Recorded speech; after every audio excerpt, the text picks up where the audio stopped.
¿Qué tal, mi amigo? Nos encontramos una vez más abriendo la palabra de Dios para reflexionar sobre ella. Aquí encontramos el libro de Segundo de Reyes, capítulo 1, versículo 10.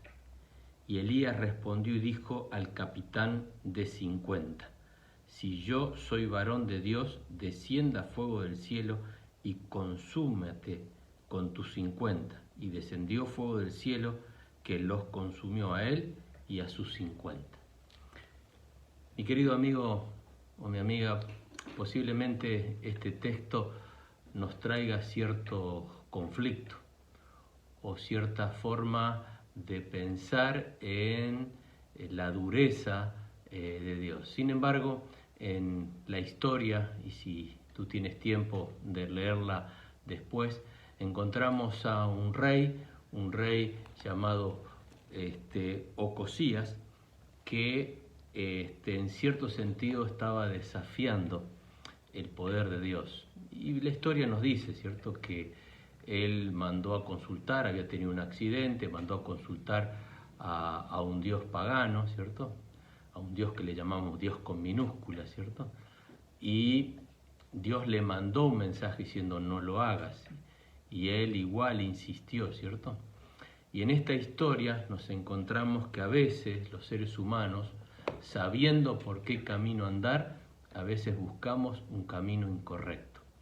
Y no es que Dios reacciona en forma inmediata, sino en realidad todo este pasaje nos habla de la insistencia de Dios en ayudar a la gente. Estamos hablando de un rey del pueblo de Israel, no estamos hablando de cualquier persona que no estaba sabiendo la voluntad de Dios. Y nos encontramos justamente con que este rey envía personas a como castigar al profeta de Dios.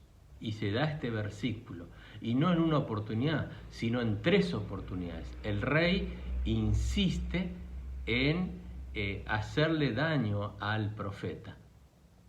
Y el profeta le contesta exactamente lo mismo. Entonces uno dice, bueno, pero a ver, los soldados estaban haciendo uso de la respuesta a una orden de su general o de su rey.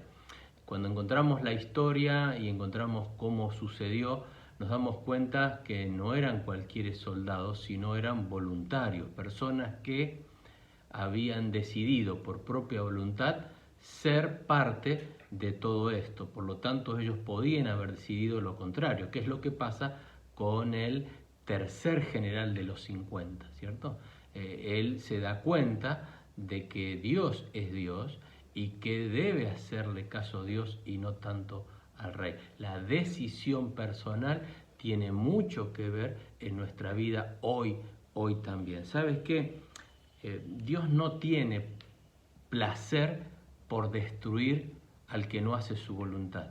En realidad la Biblia dice que Dios es misericordioso, es tardo para la ira. Eso me da a entender que Él nos da tiempo a poder cambiar nuestra manera de pensar, nuestra manera de actuar, para que las consecuencias de nuestras decisiones no nos lleven a un mal camino, a una mala vida e inclusive a la muerte, ¿sí? Por eso el profeta dice, si yo soy profeta de Jehová,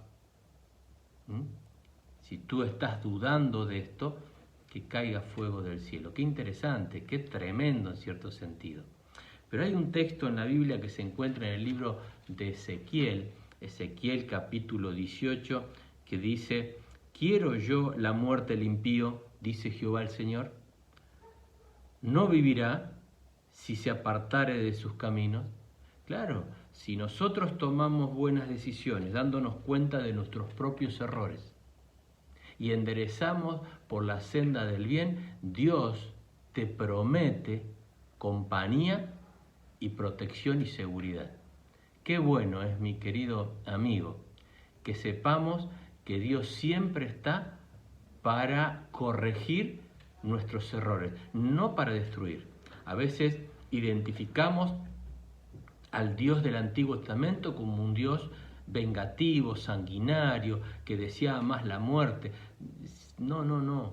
Lo que nos dice acá que Dios le da diferentes alternativas, le da tiempo, le va mostrando el camino a cada uno, inclusive a vos y a mí. Por eso es muy importante que entendamos cuál es nuestra realidad. Dios te está llamando a ser una buena persona.